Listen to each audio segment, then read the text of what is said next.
দর্শক আসসালামু আলাইকুম। আশা করছি সবাই ভালো আছেন এবং সুরক্ষিত আছেন। বিশ্বজুড়ে করোনা ভাইরাসের প্রাদুর্ভাবে পরিস্থিতির অবনতি হচ্ছে প্রতিনিয়ত। যেখানে আমরা সবাই অধীর আগ্রহে অপেক্ষা করছি কখন এই দুঃসময়টা শেষ হবে, সেখানে আমরা দেখতে পাচ্ছি বিশ্বের অনেক দেশেই দ্বিতীয়বারের মতন সংক্রমণ শুরু হয়েছে। আর আমাদের দেশে তো আমরা এখন এটাই বুঝতে পারছি না আমরা পিকে পৌঁছেছি কিনা। তার মধ্যে আরও বেশি যেটা অসুবিধা হচ্ছে, আমাদের কিট সংক্রান্ত বিভিন্ন ধরনের জটিলতা আমরা দেখতে পাচ্ছি। সাথে সামনে আসছে কোরবানির ঈদ। এই সব কিছু মিলে আমাদের দেশ এবং বিশ্বে করোনা পরিস্থিতির কী অবস্থা, সেটা নিয়ে বিস্তারিত আলোচনা করার জন্য আপনাদের সবাইকে স্বাগত জানাচ্ছি বাংলা ভিশনের সাপ্তাহিক আয়োজন করোনা স্বাস্থ্য সুরক্ষা অনুষ্ঠানে। আপনাদের সাথে প্রতিবারের মতন আছি আমি ডাক্তার আফরিন সুলতানা, এবং আমাদের সাথে আছেন তিনজন বিশেষজ্ঞ অতিথি। আমাদের সাথে আছেন অধ্যাপক ডাক্তার একে আজাদ খান, উনি সভাপতি বাংলাদেশ ডায়াবেটিক সমিতির। আমাদের সাথে আছেন অধ্যাপক ডাক্তার কামরুল হাসান খান, স্যার সাবেক উপাচার্য বঙ্গবন্ধু শেখ মুজিব মেডিকেল বিশ্ববিদ্যালয়। এবং আমাদের সাথে আরও একজন অতিথি আছেন, আমাদের সাথে আছেন ডক্টর অমল কুমার চৌধুরী, যিনি একজন হৃদরোগ ও মেডিসিন বিশেষজ্ঞ, উনি আছেন জাতীয় হৃদরোগ ইনস্টিটিউটে। যদি দর্শক আপনাদের যদি আমাদের অতিথিদের কাছে কোনো ধরনের প্রশ্ন থেকে থাকে, সেক্ষেত্রে অবশ্যই সেটা আমাদের অতিথিদের কাছে জানাতে পারেন। সেক্ষেত্রে আপনাদের 963203 থেকে 34 পর্যন্ত এই নাম্বারটিতে কল করে আপনারা সেই প্রশ্নটি করতে পারেন আমাদের অতিথির কাছে। আসসালামু আলাইকুম সম্মানিত অতিথি আপনাদেরকে, এবং আশা করছি আপনারা সবাই ভালো আছেন এবং আপনাদেরকে স্বাগত জানাচ্ছি আমাদের আজকের অনুষ্ঠানে। ধন্যবাদ আপনাকে। জি স্যার আজাদ স্যার, আপনার সাথে আসলে আমরা আজকের আলোচনাটা শুরু করতে চাই। স্যার আপনি তো একজন অনেক দিন ধরেই একটা বড় একটা ইনস্টিটিউশন চালাচ্ছেন, বারডেম হাসপাতাল, এবং সেখানে আপনি এখন করোনা রোগীদের যে চিকিৎসাটা চলছে, আমরা বলছি যে বিশ্বব্যাপী এখন আমরা দেখছি করোনার রাইজটা কিন্তু কমছে না, এবং আমাদের দেশেও কিন্তু তার কোনো ডিফারেন্স যে আমরা দেখতে পাচ্ছি এরকম না, প্রতিনিয়ত নাম্বার বাড়ছে। হয়তো আমাদের টেস্ট কমে যাচ্ছে দেখে আমরা বুঝতে পারছি না আসলে সংক্রমণের চেহারাটা কীরকম। স্যার আপনার এই বিষয়ে আসলে পর্যবেক্ষণটা কি? আপনি একটা এত বড় ইনস্টিটিউশন, একটা মাল্টিডিসিপ্লিনারি সিস্টেমের মাধ্যমে রোগীদের চিকিৎসা দিচ্ছেন, আপনার ওভারভিউটা স্যার কি এই বিষয়ে? আমি বিশেষভাবে কয়েকটি কথা বলবো। প্রথমেই ধন্যবাদ জানাই যে আমাকে ডাকার জন্য এবং প্রশ্নটা করার জন্য। তো প্রথম যেটা আমি বলবো সেটা হলো, এখানে করোনাকে ভয় পেলে চলবে না। আমাদের করোনাকে কিভাবে আমরা করোনা মোকাবিলা করব এই প্রস্তুতি থাকতে হবে। করোনাতে মৃত্যুর সংখ্যা খুবই কম, কিন্তু যদিও করোনা খুবই খুবই সহজেই বিস্তার লাভ করে, আমি ওর ডিটেলসে যাচ্ছি না। তো করোনা জন্য বাংলাদেশ ডায়াবেটিস সমিতি ঢাকাতে অন্তত দুটি জায়গায় করোনা কেয়ার আমরা খুলেছি, একটা বারডেমে আর একটা হলো দারুস সালামে বিআইএসএস হাসপাতাল। আমরা শুরু থেকে একটা কথা বলছি যে যাদের হাসপাতালে ভর্তি হওয়ার প্রয়োজন নাই তাদের ভর্তিতে নিরুৎসাহিত করা, এবং তাদের বলা আপনার ভর্তি হওয়ার প্রয়োজন নাই, কিন্তু আপনি বাসাতে থেকেও আমাদের সার্ভাইলেন্সে থাকতে পারবেন, এবং তাহলে আমরা অল্প খরচেই আপনাকে মেডিকেল কেয়ারে রাখবো, প্রয়োজন হলে ভর্তি করে নেব। আবার যখন ভর্তি হবেন তখন যখন আর হাসপাতালে থাকার প্রয়োজন নাই, যদিও আপনার ভাইরাস পজিটিভ থাকতেও পারে, তখন আমরা তাকে বাসায় যেতে উৎসাহিত করবো। আমি মনে করি করোনা কেয়ারে কস্ট কমাবার জন্য এটা খুবই খুবই খুবই ইম্পর্টেন্ট, এটা একটা। এবং আমরা স্যার করোনা রোগীদের চিকিৎসা দেওয়ার বিষয়ে আপনারা কোনো চ্যালেঞ্জের সম্মুখীন হচ্ছেন কিনা? এটা তো অবশ্যই চ্যালেঞ্জিং, এটা তো উপরে। কারণ এখানে একটা কথা বলা দরকার যে করোনার সম্বন্ধে এখনো পৃথিবীব্যাপী মানুষের অভিজ্ঞতা শেষ হয়নি। করোনার প্যাথোলজি কি, কিভাবে হয়, এটা প্রতিনিয়ত আমাদের নলেজটা বাড়তেছে। তাদের চ্যালেঞ্জ তো থাকেই। কিন্তু আমরা যেগুলো শুরু করেছি সেখানে তাদের সাফিসিয়েন্ট অক্সিজেন থাকে, হাই ফ্লো অক্সিজেন থাকে, প্রয়োজনে আর্টিফিশিয়াল ভেন্টিলেশন করা যায়, এই সমস্ত ব্যবস্থা করা আছে। এটা এতটুকু আমি বলবো। আমি নিজে তো আর চিকিৎসা করি না, যে নিজে তো যারা আমাদের ফিজিশিয়ান আছে করোনাতে চিকিৎসায় অভিজ্ঞ, তাদের আমরা অনুরোধ করছি তোমরা এই নলেজের যেহেতু উন্নতি হচ্ছে, তার সাথে নিজেকে সবসময় অ্যাকোয়েন্টেড রাখতে, অবহিত রাখতে। জি স্যার আরেকটা বিষয় যেটা রোগীদের মধ্যে একটা ধারণা কাজ করছে, হয়তো সব জায়গায় গিয়ে চিকিৎসাটা ভালো মতো পাচ্ছে না, বা সমন্বিত একটা চিকিৎসার যে বিষয় আছে, যেহেতু করোনা মাল্টি সিস্টেমকে ইনভলভ করার একটা টেন্ডেন্সি দেখা যাচ্ছে এবং আপনাদের ওখানে আপনারা মাল্টি ডিসিপ্লিনারি অ্যাপ্রোচে সবসময় ট্রিটমেন্ট দিয়ে থাকেন, সেক্ষেত্রে রোগীদেরকে স্যার আশ্বস্ত করার জন্য আপনি কিছু বলতে চান কি না, যেহেতু চিকিৎসার বিষয়ে রোগীদের মধ্যে সবসময় একটা ধারণা কাজ করছে, হাসপাতালে যাচ্ছে সব জায়গায় হয়তো ঠিকমতো চিকিৎসাটা পাচ্ছে না? এটা তো ঠিকই, শুরু থেকে আমি বলে আসছি যে করোনার জন্য আলাদা হসপিটাল করাটা ঠিক বাঞ্ছনীয় না। তো বড় হসপিটালের অংশ হিসাবে করোনা করা উচিত, যাতে সব রকম কেয়ার দেওয়া যায়, ডাক্তারদের সুরক্ষা, নার্সের সুরক্ষা, অন্যান্য হেলথ কেয়ার পার্সোনালদের সুরক্ষা মেনটেন করে একটা বড় হসপিটাল অংশ হিসাবে করোনা দেওয়া, চিকিৎসা দেওয়া। পৃথিবীতে অন্যান্য দেশে করোনা জন্য আলাদা যে ছোট ছোট বা বড় হসপিটাল করেছিল, সেটা হলো যদি ওভারফ্লো করে যায় তাহলে কি হবে, সেই জন্য প্রভিশন করেছে। যেমন ইংল্যান্ডে করেছে, জি লন্ডনে, কিন্তু সেখানে রুগী ভর্তি করতে হয়নি, সেখানে ওই বড় হসপিটাল অংশ হিসাবে করেছে। এখন তো জি সরকারও স্যার, আপনার সাথে এটা আবার আমরা আলোচনা ফেরত আসবো। আমাদের সাথে একজন দর্শক আসলে যুক্ত হয়েছেন, আমরা একটু দর্শকের ফোনটা নিয়ে আপনার কাছে আবার আমরা ফেরত আসবো। দর্শক, আপনার নামটা বলে আপনার প্রশ্নটা আমাদের অতিথির কাছে জানাতে পারেন। দর্শক, আপনার নামটা বলুন এবং আপনার প্রশ্নটা আমাদের অতিথিদের জানান। তৃষা, রামপুরা থেকে বলছি। জি, আপনার প্রশ্নটা জানান আমাদেরকে। আমি আসলে আজকে আমার কোভিড পজিটিভ হয়েছে 5-6 তারিখ থেকে। জি আজকে আমার 12 দিন। তো আমার একটা 3.5 বছরের বাচ্চা আছে, তার গত পরশুদিন থেকে একটু নাক দিয়ে পানি পড়ছিল। তো আমি 16263 তে ফোন দিয়ে তাকে বললাম যখন, তখন তারা টোপেন আমাকে সাজেস্ট করে। তো আমি তাকে টোপেন 2 দিন হলো খাওয়াচ্ছি। জি আজকে তার সকাল থেকে দেখছি যে সারা গায়ের মধ্যে ছোট ছোট দানা হয়ে গেছে এবং সেটা চুলকাচ্ছে। হ্যাঁ হ্যাঁ, আচ্ছা। তো এখন তাকে আমি কি করতে পারি? জি, আমাদের সাথে একজন মেডিসিন বিশেষজ্ঞ আছেন, এবং ডক্টর অমল আমি কুমার আজকে চৌধুরী। 12 স্যার, আপনি দিন কি ওনার প্রশ্নটা আমি শুনতে পেয়েছেন? কি জি, তাদের জি। আমার বাচ্চার সাথে একটু জি, থাকতে আপনি কি পারবো? ওনাকে আর কোনো প্রশ্ন জিজ্ঞেস করতে চান কিনা? উনি জানতে না, চাচ্ছেন ওনার বাচ্চার গায়ে, ওনার কোভিড পজিটিভ এসেছে, হ্যাঁ। বাচ্চার গায়ে কিছু র্যাশ এবং ইচিং আছে, এবং বাচ্চার জন্য উনি এখন কি করবেন সেটা উনি জানতে চাচ্ছেন। ধন্যবাদ দর্শক, এবং ধন্যবাদ ডক্টর আফরিন। আমি আমার আলোচনা ওনার কোশ্চেনের উত্তরটা দিয়ে নিই আগে। সেটা হচ্ছে উনি কোভিড পজিটিভ, ওনার বাচ্চা খুব ছোট, সম্ভবত বুকের স্তনপান করেন, এতে তাতে তার কোনো অসুবিধা নাই। মাস্ক পরে এবং বাচ্চাকে একটু প্রোটেকশন দিয়ে সে তার বুকের দুগ্ধ পান অব্যাহত রাখবে।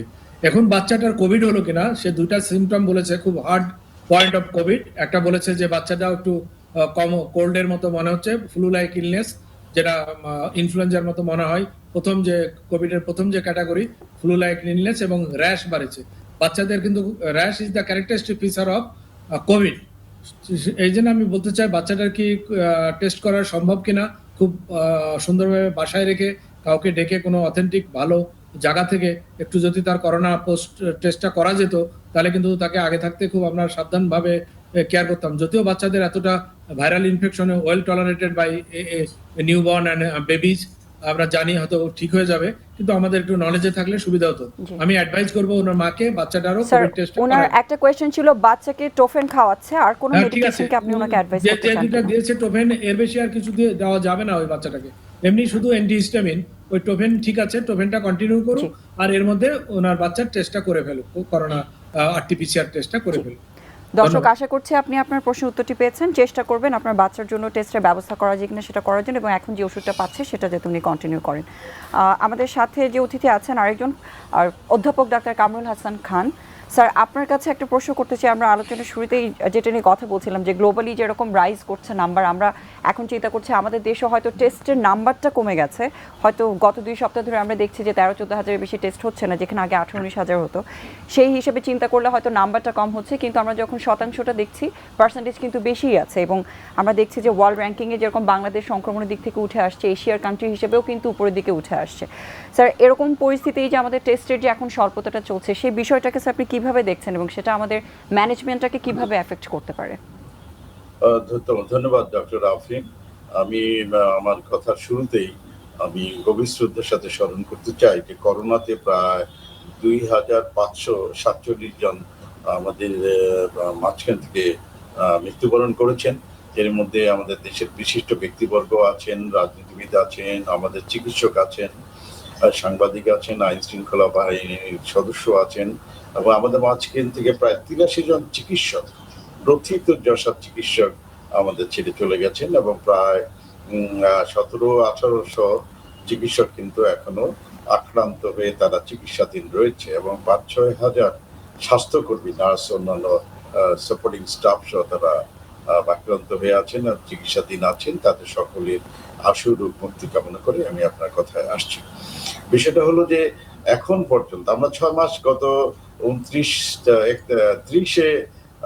জুন কিন্তু আমরা বিশ্ববাসী 6 মাস অতিক্রম করেছি। এখন পর্যন্ত কিন্তু আমরা কোনো বিষয়ে চূড়ান্ত সিদ্ধান্তে পৌঁছতে পারিনি যে এটা আসলে অ্যান্টিবডি কেমন ডেভেলপ হয়, এটা গতিবিধি কি, এটা কিভাবে।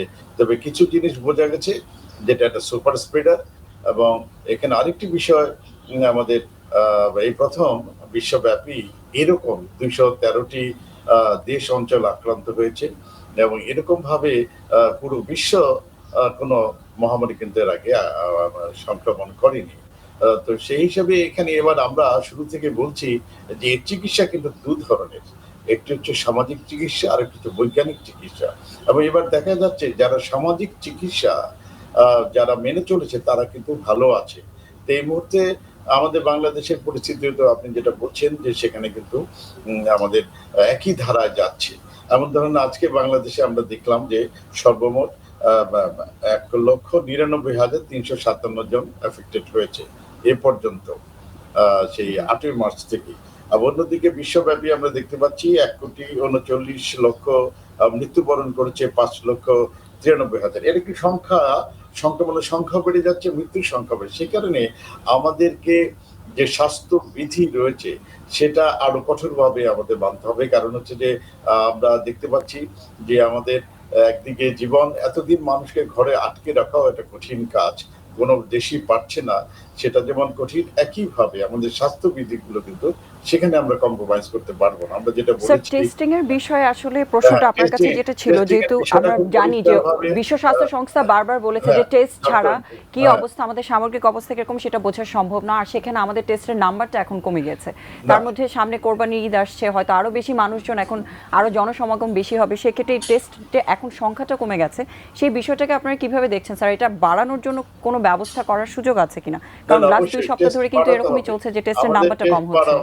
আমরা দেখতে পাচ্ছি যে 80টা কেন্দ্রে এখন আমাদের পরীক্ষা চলছে, এটা ভালো।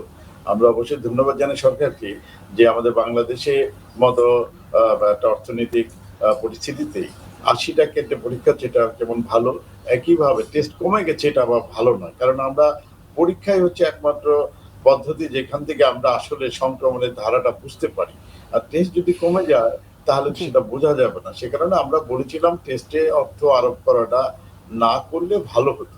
কারণ অনেকেই আসছে না, যারা নিম্ন আয়ের মানুষ তারা কিন্তু যেহেতু 200 টাকা লাগে বা বাড়িতে 500 টাকা লাগে বাড়িতে গেলে, সে কারণে এটা কিন্তু অনেকটা কমে গেছে। আর স্ক্রিনিং এর জায়গাটাও আমার মনে হয় যে প্রথম থেকে খুব যথাযথভাবে হচ্ছে না, যে আসলে পরীক্ষাটা কাদের হচ্ছে, যারা কেন্দ্রে যাচ্ছে বা যাদের উপসর্গ আছে। এবং এখানে কিন্তু দেখা যাচ্ছে উপসর্গবিহীন রোগী কিন্তু বেশি, কম নয়, তাদের সংখ্যা অনেক বেশি। এবং তারা কিন্তু যতক্ষণ পর্যন্ত ইনফেক্টেড হওয়ার পর থেকেই উপসর্গ থাকুক বা না, তারা কিন্তু সংক্রমণ ছড়িয়ে যায়। সে কারণে আমরা যদি সঠিক চিত্রটা পেতে চাই তাহলে কিন্তু আমাদের এই টেস্টের সংখ্যা অবশ্যই বাড়াতে হবে। সেই বিষয়ে যারা সংশ্লিষ্ট রয়েছেন আমাদের অনুরোধ থাকবে আপনারা টেস্টের সংখ্যাটা বাড়ান। কারণ আমরা দেখেছি অনেক দেশে কিন্তু কমে গিয়েছিল, আবার কিন্তু সেকেন্ড ওয়েভ আসছে সেখানে, এবং অনেক দেশ কিন্তু কমাতেও পারছে না। যেমন মার্কিন যুক্তরাষ্ট্র, সেখানে প্রতিদিন আমরা দেখছি 60 থেকে 70 হাজার মানুষ নতুন করে সংক্রমিত হচ্ছে। সে কারণে আমরা বাংলাদেশ কিন্তু এখন অনেকটাই ভালো আছি, কারণ এতদিন হয়ে গেছে, প্রায় 135 দিনের মতো চলছে আমাদের বাংলাদেশে। সেখানে কিন্তু সেই তুলনায় আমাদের মাত্র 2 লক্ষ, এটা যদি আমরা মনে করি যে আরো কয়েক গুণ বেশি, তারপরেও কিন্তু আমরা যথেষ্ট নিয়ন্ত্রণে আছি এবং আমাদের নিয়ন্ত্রণে রাখতেই হবে, কারণ আমরা তো কোনো মৃত্যুকেই আমরা ছোট করে দেখতে পারবো না, কোনো জীবনই আমাদের কাছে কম মূল্যবান নয়। সে কারণে আমাদের এই যে অনেক জি, স্যার। ব্যক্তিবর্গ, আজও আমাদের একজন অ্যাসিস্ট্যান্ট প্রফেসর মারা গেছে সম্ভবত রংপুরের।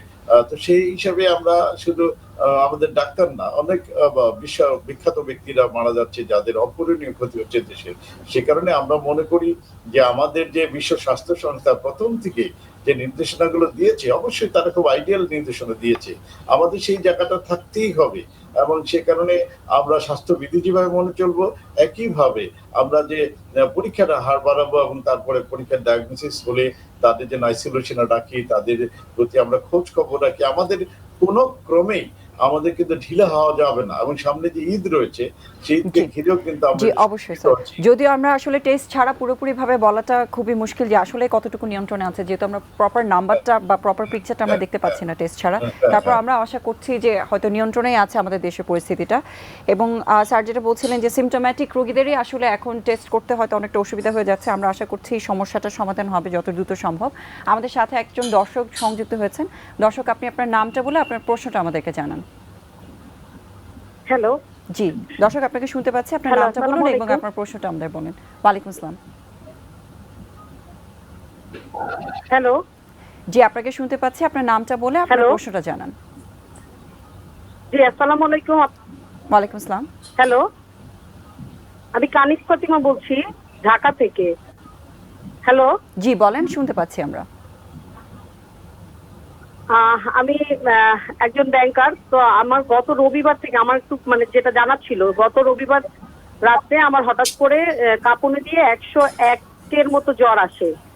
তো তারপরে জ্বর আসার পরে তারপরে সারাদিন সোমবারেও জ্বর ছিল, সারাদিন 100-র মধ্যেই ছিল।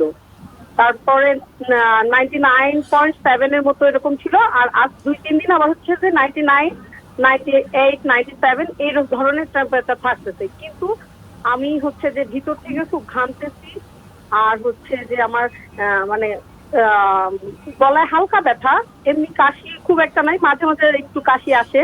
জি, গতকালকে আমি হচ্ছে যে করোনা টেস্টটা করিয়েছি। করার পরে বাসায় আসার পরে তারপরে হচ্ছে যে সন্ধ্যার দিক থেকে আমি আর কোনো স্মেল পাচ্ছি না।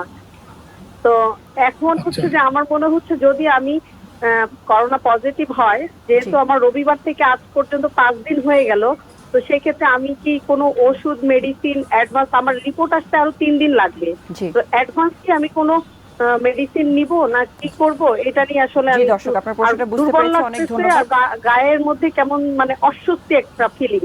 জি, তো আমি ডক্টর এখন কি অমল করতে কুমার, পারি? আপনার কি কোনো একটু প্রশ্ন জানতে আছে আমাদের চাচ্ছিলাম দর্শকের স্যারের কাছে? কাছে, যদি না, স্যার আমার একটা আমাকে প্রশ্ন আছে। কোনো ধন্যবাদ সাহায্য দর্শক করতেন। কোশ্চেন করার জন্য। ওনার বয়সটা এবং কোনো রিস্ক ফ্যাক্টর আছে কিনা, প্রেশার, ডায়াবেটিস, অ্যাজমা এগুলার আছে কিনা একটু জানলে তাহলে সুবিধা হতো।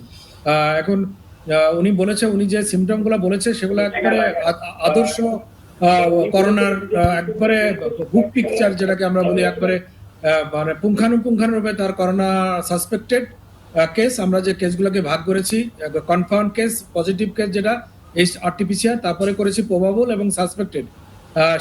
তিনি হচ্ছে সাসপেক্টেড কেসের একবার সর্বোচ্চ পর্যায়ে, তাতে কোনো সন্দেহ নাই। উনি এখন রেস্টে থাকবে। যেগুলো আমাদের করোনা হলে আমরা যেগুলো করে থাকি, গরম পানি, গরম চা, স্টিম ইনহেলেশন, এবং যদি অ্যান্টিহিস্টামিন এবং কাশির ওষুধ খেতে চাই, আমরা যেগুলো বলি মন্টিলুকাস্ট কাশির ওষুধ, তারপরে ডক্সিফাইলিন যেটা আমরা কাশির জন্য দিয়ে থাকি, এবং অ্যান্টিহিস্টামিন আগে যেটা বললেন টোফেন জাতীয় ওষুধ, এগুলা খাবে। এবং উনি পারতপক্ষে প্রন পজিশনে শুয়ে থাকবে দৈনিক 4 থেকে 6 ঘন্টা করে, প্রন উল্টা হয়ে, উপুড় হয়ে, আমরা বাংলায় বলি উপুড় হয়ে শুয়ে থাকবে।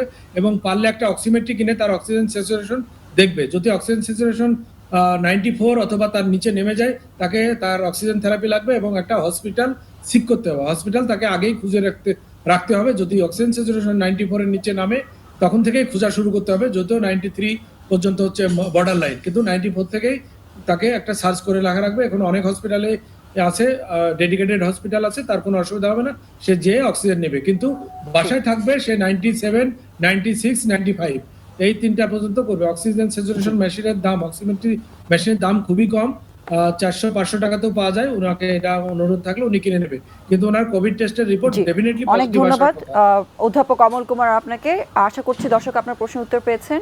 স্যার আপনাকে যে ওষুধগুলো দিয়েছে সেগুলো খাবেন এবং চেষ্টা করবেন একটা পালস অক্সিমিটার দিয়ে আপনার অক্সিজেন স্যাচুরেশন কেমন আছে সেটা একটু চেক করার। আমরা আবার স্যারদের কাছে ব্যাক করবো আলোচনার জন্য। আমরা কথা বলছিলাম টেস্টিং রিলেটেড বিষয় নিয়ে, আরও অনেক কিছু নিয়ে আমরা আলোচনা করব, কিন্তু আপনাদের কাছে ফেরত আসবে আমরা একটা ছোট্ট বিরতির পর। ততক্ষণ পর্যন্ত আমাদের সাথেই থাকুন।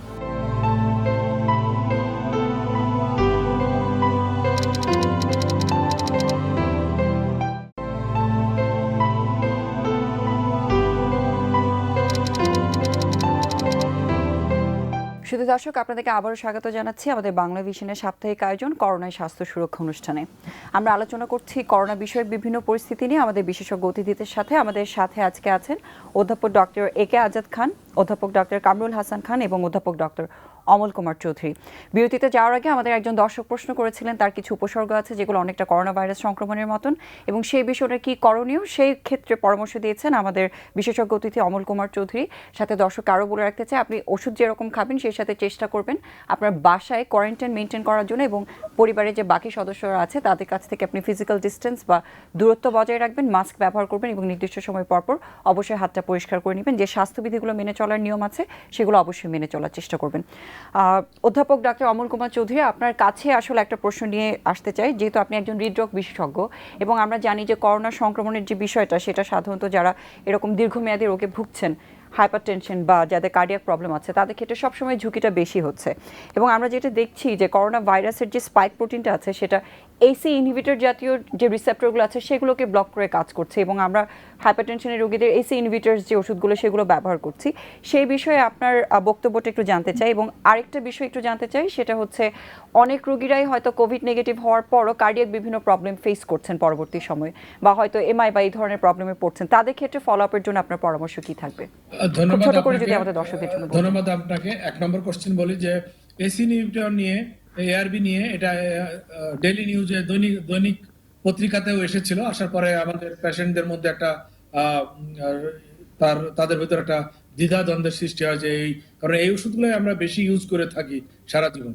এটাতে কোনো অসুবিধা নাই। এটাতে পরবর্তী স্টাডিতে দেখা গেছে যে না, এই এসি ইনহিবিটর এবং এআরবি যে প্রেশারের ওষুধ এটা খুবই ভালো, এবং করোনা পেশেন্টের জন্য ব্যবহার যারা আগে থেকে করে আসছে তাদেরকে বন্ধ করার দরকার নেই, এবং আমরা নতুন করেও এর ডোজ বাড়ায় দিচ্ছি বা এতে দিচ্ছি। এটা সাইন্টিফিক্যালি প্রুভ হয়েছে যে না, এটা স্পাইক থাক বা কোনো কিছু থাক, এটা কোনো ক্ষতি করছে না, এটা বরং আরো উপকার করছে। এক নম্বর কোশ্চেন, যারা যে হাইপারটেনশন এবং এসি ইনহিবিটর উচ্চ রক্তচাপের জন্য এই ওষুধ বন্ধ করার দরকার নেই।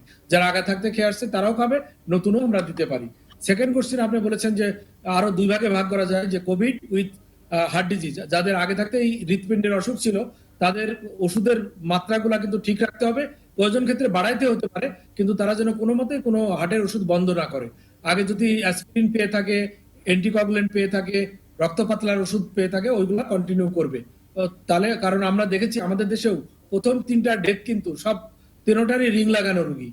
আমি খেয়াল করে দেখেছি, ফার্স্ট যে ফ্লোরা আপা বলেছে যে আজকে একটা ডেথ হয়েছে, সে বলেছে যে তার 2টা রিং লাগানো ছিল। অতএব সাবধান, আমাদের যারা কার্ডিয়াক রোগী তাদেরকে আমি সতর্কতা করছি যে তারা যেন তাদের ওষুধগুলা ঠিক রাখেন এবং ডাক্তারদের সাথে পরামর্শ রাখেন। কারণ এই কোভিড হলে তার হার্টের অসুখের কারণে কোভিড হবে না, কিন্তু কোভিড হলে যাদের উচ্চ রক্তচাপ এবং হৃদরোগ আছে তাদের তীব্রতা প্রখরতম হবে, ক্রিটিক্যাল স্টেজে তারা বেশি যাবে, প্রকোপটা বেশি হয়। তাহলে স্যার সেই ক্ষেত্রে ফলো আপের বিষয়টা ওনাদেরকে আপনি কিভাবে অ্যাডভাইস করবেন? আরেকটা বলেছি যে প্রথম দিকে এটাকে মনে করা হতো যে এটা একটা রেসপিরেটরি ফুসফুস জনিত কারণের অসুখ, কিন্তু পরবর্তীতে এটার প্যাথোলজি যেটা যেহেতু এটা একটা নতুন অসুখ, পরে পোস্টমর্টম স্টাডি ইটালি আমেরিকা থেকে যেটা আসলো, দেখলেন না এটা মোরওভার রেসপিরেটরি মানে ফুসফুসের অ্যাজ ওয়েল অ্যাজ কার্ডিওভাস্কুলার অসুখ। রক্ত জমাট বেঁধে যাচ্ছে ফুসফুস, হার্ট, ব্রেনে, অতএব মাইকোথ্রম্বোসিস হচ্ছে। অতএব রক্ত পাতলার ওষুধটা এখানে খুবই জীবন রক্ষাকারী। আমাদের দেশেও আমরা যারা বিশিষ্ট গুণীজনকে সাডেন ডেথের মতো হারাইছি, তারা কিন্তু পালমোনারি এম্বোলিজম এবং সাডেন হার্ট অ্যাটাক হয়ে তারা মারা গেছে। একদিনের সিমটম। আমাদের একজন ছোট ভাই হঠাৎ করে হার্ট অ্যাটাক, অ্যাসিন পয়সা জাতীয় হৃদরোগ হসপিটালে হঠাৎ করে মৃত্যুবরণ করেছে করোনা পজিটিভ হওয়ার পরের দিন। এটা ডেফিনেটলি পালমোনারি এম্বোলিজম, বড় অথবা মিডিয়াম টাইপ রক্তরানিতে। জি স্যার, সেই ক্ষেত্রে যারা কোভিড নেগেটিভ হয়েছে কিন্তু যারা কার্ডিয়াক রোগী তাদের ক্ষেত্রে স্যার আপনার ফলো আপের বিষয়ে কোনো অ্যাডভাইস আছে কিনা? তাদের ফলো আপ এখন পর্যন্ত ডকুমেন্টেড আপ টু 3 মান্থস। বাড়িতে যাবে, হসপিটালে ইনজেকশন পাবে নাভির পাশে রক্ত পাতলার, যখন বাসায় ডিসচার্জ হয়ে যাবে তখন তারা রিভারক্সাবান নামে একটা অ্যান্টিকগুলেন্ট রক্ত পাতলার ওষুধ 4 উইক টু 12 উইক মানে 4 মাস পর্যন্ত কাউকে কাউকে খেতে হতে পারে, যাদের বেশি রক্ত জমাট বাঁধার ঝুঁকি আছে, যেমন ডায়াবেটিস, ওবেস, ফিমেল, বয়স বেশি, ক্যান্সার পেশেন্ট, কিডনি পেশেন্ট, এরা কিন্তু লং টাইম খাবে এবং ডাক্তারের সাথে ফলো আপ করবে এবং সেটা অবশ্যই ডাক্তারের পরামর্শ অনুযায়ী ওনাদেরকে খেতে হবে। জি স্যার, অনেক ধন্যবাদ আপনার পরামর্শের জন্য। জি অনেক ধন্যবাদ আপনার পরামর্শ দেওয়ার জন্য। স্যার ডক্টর একে আজাদ খান স্যার, আপনার কাছে একটু টেস্ট রিলেটেড বিষয় একটু প্রশ্ন করতে চাচ্ছি। স্যার, আমাদের এখানে আমরা তো একটা বিষয় বলছিলাম যে আমাদের টেস্টের সংখ্যাটা এখন কমে গেছে, সেই বিষয়ে স্যার যেহেতু সংক্রমণ কিন্তু পুরো বিশ্বে এখনো বাড়ছে এবং আমরা যদি আমাদের দেশের সামগ্রিক পরিস্থিতি জানতে চাই, আমাদের টেস্টের আসলে কোনো বিকল্প নেই। এবং আরেকটা বিষয় স্যার, টেস্টের ফলস নেগেটিভ, ফলস পজিটিভ এই বিষয়গুলো নিয়ে এখনো কিন্তু জনমনে অনেক শঙ্কা আছে এবং অনেকেরই এরকম ধারণা হচ্ছে হয়তো রিপোর্টগুলো ঠিক সময় ওনারা পাচ্ছেন না অথবা সঠিক রিপোর্টটা পাচ্ছে না। এই বিষয়ে স্যার আপনার বক্তব্যটা কি? খুবই গুরুত্বপূর্ণ প্রশ্ন। প্রথম কথা হলো, আমাদের দেশের সাধারণ পাবলিকের মধ্যে একটা ভুল ধারণা আছে যে অনেক ল্যাবরেটরি দরকার। আসলে বাংলাদেশ ছোট দেশ, ল্যাবরেটরির প্রয়োজন নাই, করাও সম্ভব নয়। কারণ ল্যাবরেটরি চালাবার মতো ওইরকম এক্সপার্ট লোকের সংখ্যা বেশি নাই বাংলাদেশে, কিন্তু প্রয়োজনও নাই। প্রয়োজন হলো ল্যাবরেটরি গুলার ক্যাপাসিটি বাড়ানো। এখন একটা ল্যাবরেটরিতে যত টেস্ট করে, একটা ল্যাবরেটরি তার সাথে অনেক অনেক বেশি করতে পারে যদি নিয়ে নেয়। এবং বাংলাদেশের যে কোনো জায়গা থেকে বাংলাদেশের যে কোনো জায়গা থেকে শোনা যাচ্ছে?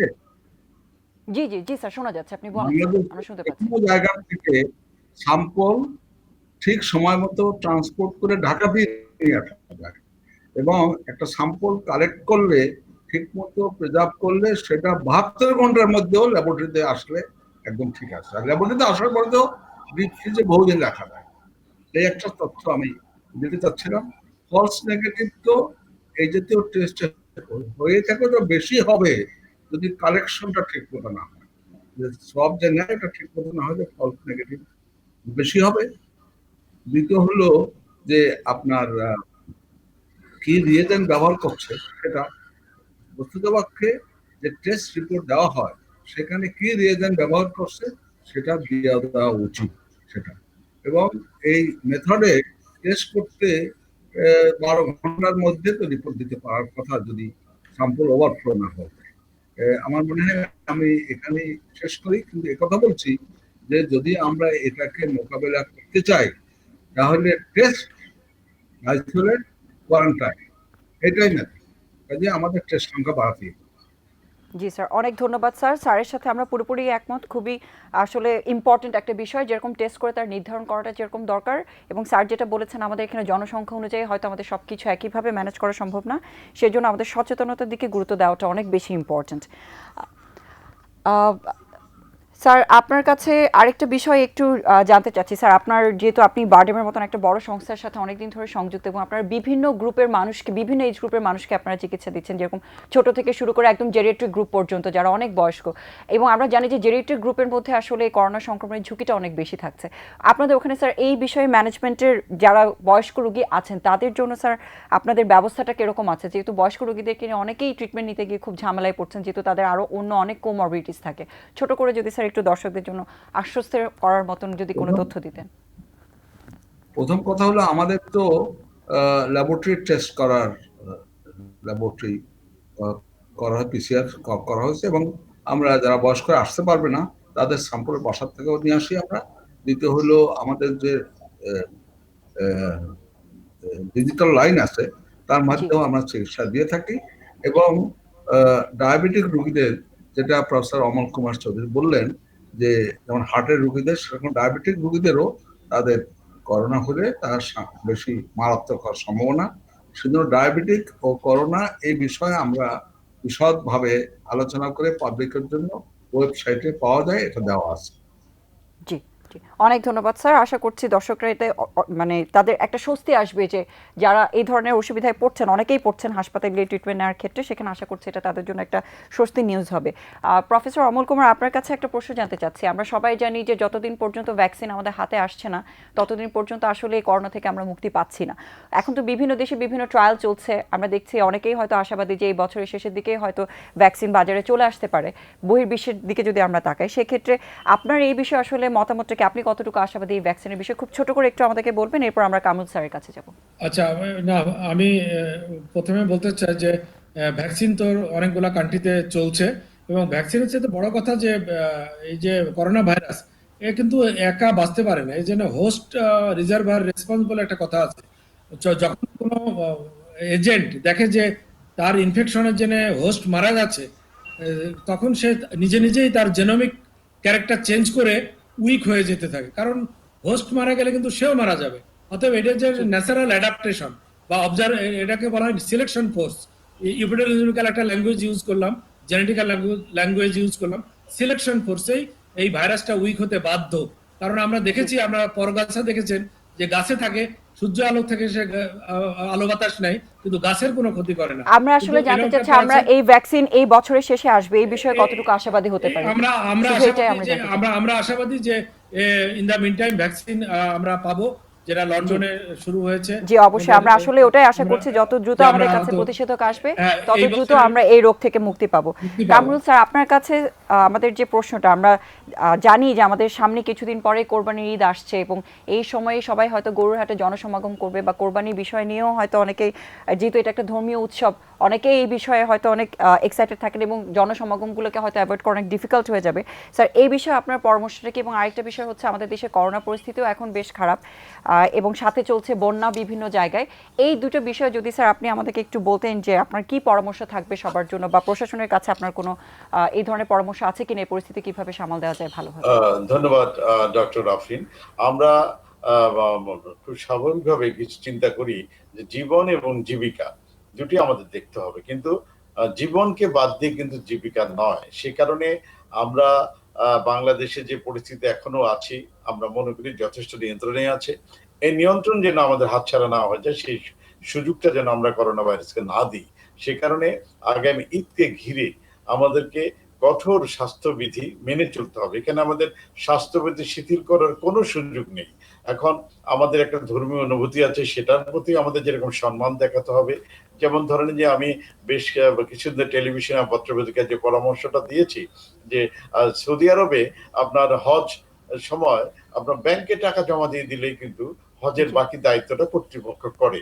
একইভাবে আমাদের বাংলাদেশে কিন্তু ইসলামিক ফাউন্ডেশনের দেশব্যাপী যে সুন্দর নেটওয়ার্ক রয়েছে, শক্তিশালী নেটওয়ার্ক রয়েছে। আমরা যেটা করতে পারি যে ব্যাংকের মাধ্যমে বা মোবাইল ব্যাংকিং এর মাধ্যমে বা অনলাইনে। জি স্যার, অনেক ধন্যবাদ স্যার। আমরা আসলে একদমই অনুষ্ঠানের শেষ পর্যায়ে চলে এসেছি। আপনার পরামর্শটা আশা করছি প্রশাসন গুরুত্ব সহকারে নেবে। যদি এরকম কোনো ব্যবস্থা করা যায় যে আমরা টাকাগুলো একটা জায়গায় জমা দিয়ে সেক্ষেত্রে যদি এটা ইকুয়ালি ডিস্ট্রিবিউট করার মতন সুযোগ করা যায়, সেক্ষেত্রে হয়তো আমরা জনসমাগম বা এই ধরনের যে স্বাস্থ্য ঝুঁকিগুলো থাকছে সেগুলো থেকে আমাদের যে সাধারণ জনগণ আছে তাদেরকে অনেকটুকু সুরক্ষিত রাখতে পারবো। অনেক অনেক ধন্যবাদ স্যার আপনাদের তিনজনকে আমাদের সাথে আজকে সংযুক্ত হওয়ার জন্য। আমাদের সাথে আজকে ছিলেন অধ্যাপক ডাক্তার এ কে আজাদ খান, অধ্যাপক ডাক্তার কামরুল হাসান খান এবং অধ্যাপক ডক্টর অমল কুমার চৌধুরী। ওনাদের মূল্যবান পরামর্শ দিয়ে ওনারা আমাদেরকে আজকে অনেক হেল্প করেছেন, এবং আশা করছি যে আমাদের দর্শকদের অনেক উপকারে এসেছে। এবং প্রতিবারের মতন আবারও বলতে চাই, স্বাস্থ্যবিধি মেনে চলবেন। সামনে ঈদ আসছে, সবাই চেষ্টা করবেন সামাজিক দূরত্ব বজায় রাখার জন্য, এবং সঠিকভাবে স্বাস্থ্যবিধিগুলো মেনে চললে আমরা আমাদেরকে সুরক্ষিত রাখতে পারবো এবং সংক্রমণটাকে কমাতে পারবো। আশা করছি সবাই ভালো থাকবেন, সুরক্ষিত থাকবেন। আপনাদের সাথে আবারও দেখা হবে আগামী সপ্তাহে শুক্রবার করোনা স্বাস্থ্য সুরক্ষা অনুষ্ঠানে। সবাই ভালো থাকবেন। আল্লাহ হাফেজ।